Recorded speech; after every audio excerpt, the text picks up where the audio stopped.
What's up, guys? My name's Chris. I'm an entrepreneur in Sarasota. This year, I'm sitting down with business owners to learn all about their journeys, their triumphs, their struggles, and everything they've learned along the way. This is Stir. Today we're here with Kathy McKinnon of Point South Realty in Lakewood Ranch, Florida. Kathy, thank you so much for joining us today. I appreciate the invitation. Kathy, tell us, who are you?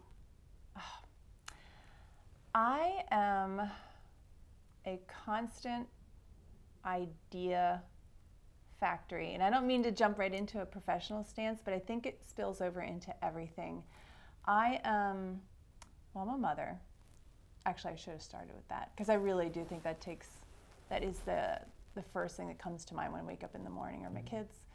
But I am a fierce advocate, and I'm a dreamer, and I roll them all together, and they come out as this person that gets out of the bedroom every morning. That's Kathy. That's Kathy. Got you. You know, being in real estate, especially here in South Florida, like, that's super competitive. Yeah. Why choose real estate, and why choose to specifically work with seniors? So, great question. I've had a really interesting arc to my working career along the way. I initially went to school for entomology, Okay. Which does not relate in any way to what I do now. Sure. So I went to school for entomology. Long story short, decided that being in the lab was a little less interactive than I wanted. So I thought, well, maybe I could teach science to kids, because I loved science. That was my passion. Okay. And went to take some education classes, came down to Florida on vacation, ended up getting an education job while I was down here, and taught science for 15 years. And loved it, loved the kids, loved the education part of it. I really found out that that's when I loved advocating, because I found that the kids that I was working with, and I worked with really just the mainstream kids, but the kids I was working with that needed the most assistance or the most advocacy or had the real struggle, I found like I gravitated toward them more, and I championed them more, and I really felt like I wanted to be somebody that could help them learn science, if nothing else, inspire them in some way. Gotcha. And so that's when that kind of light started. That's when I realized that I really liked advocating. And then kind of was ready for a new challenge. I realized I wasn't going to make it to 30 years in education, because I just had other dreams and ambitions. And I thought, I really like watching HGTV. And it Right. just looks like a lot of fun. And I thought, it really looks kind of interesting and exciting. So I, on a whim, I got my real estate license. I was still a teacher, and thought, I'll try it out over the summer while I was, off from teaching, see how it is, and didn't go back to teaching. Never went back. I went through my first summer, and I was like, this is it. Like, I really like this. So I've, been doing that for a long time, mostly in Lee County, and tying into seniors. I found out pretty early on as a real estate agent that the population I most enjoyed working with and got the most gratification working with were 55 plus, basically retirees and above. And I've thought long and hard about why that is. Why is it that demographic seemed to gravitate toward me, but it was also a mutual gravitation? And I think it was because I felt like I was serving more of a purpose.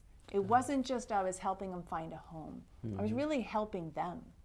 Sure. And I felt like I wanted to advocate for them, especially a lot of the seniors that are, they can be very easy to take advantage of. And I was seeing that in the real estate realm. And it became a passion for me to be someone they could come to, that they could trust. So it's just kind of this crazy. Yeah, but it makes sense story. going back to when you were teaching, how you were advocating for people a certain way, and now you're doing the same thing. So I could see how you would gravitate. There is some symmetry there, yeah. Not sure how entomology tied in any of it, but no, not at all. Yeah, Right. But that's okay. Yeah. When you're working with a senior that's selling their home, I picture grandma and grandpa, and they're selling their forever home, right? Like, how do you deal with the emotional stuff that goes along with moving out of your forever home or your residence and moving on that a senior might have, like how do you help them to deal with that situation? There, as you would imagine, there's a lot of apprehension. There's a lot of stress, a lot of second guessing, feeling like you are losing a part of yourself. It depends on the reason why they're selling too. Sometimes there's excitement if they're selling to go be closer to family and they're ready for that and they're excited. There can be more excitement around that.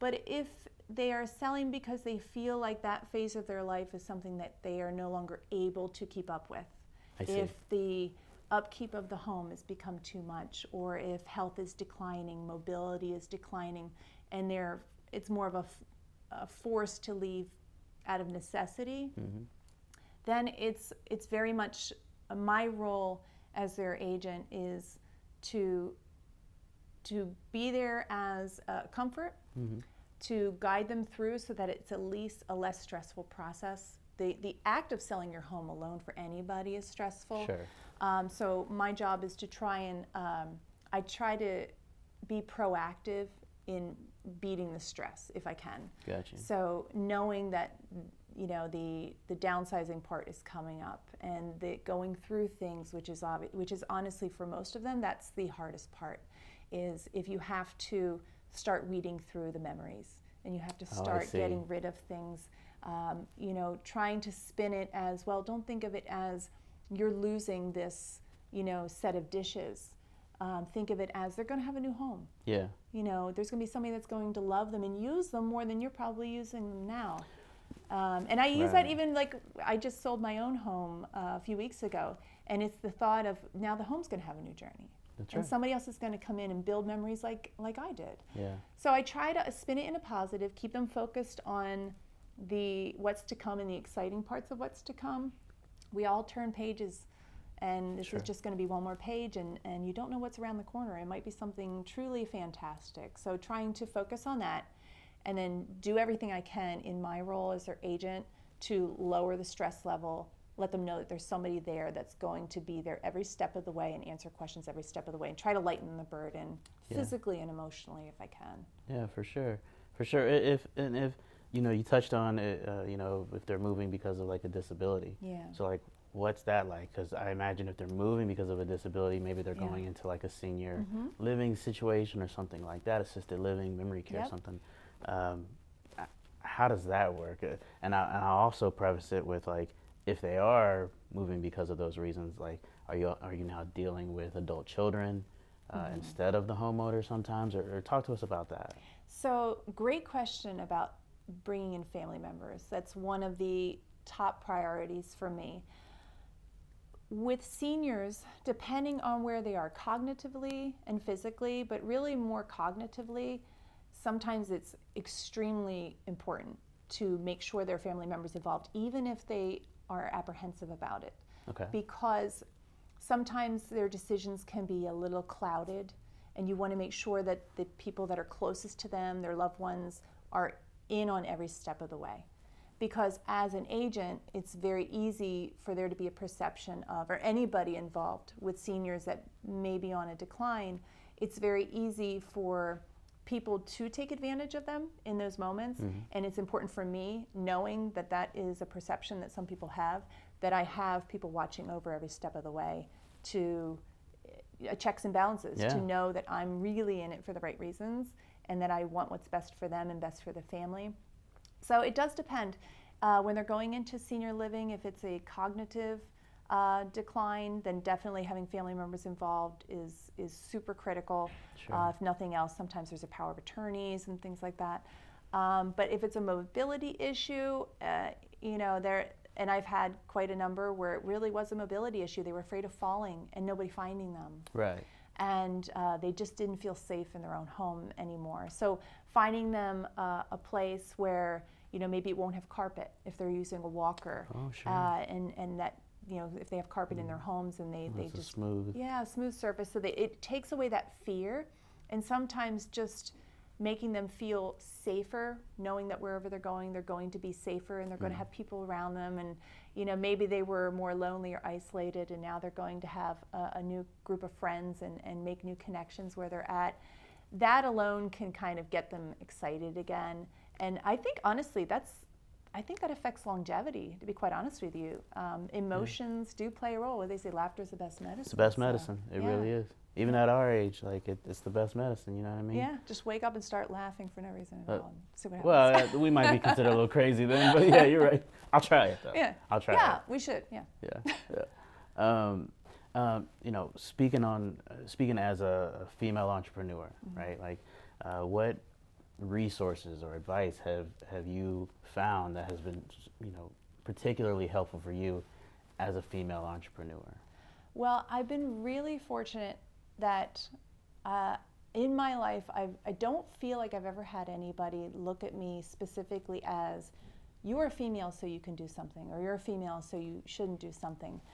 Okay. I don't think I've ever been, thankfully, I feel blessed that I don't feel like I've been affected by that. It could be partially because I was, I had a dad who was very involved in raising me. And so I saw things from, whatever he does, I can do, and be very driven and ambitious. And I just saw that as a human thing. Yeah. As more than, I was never said, well, you're a girl.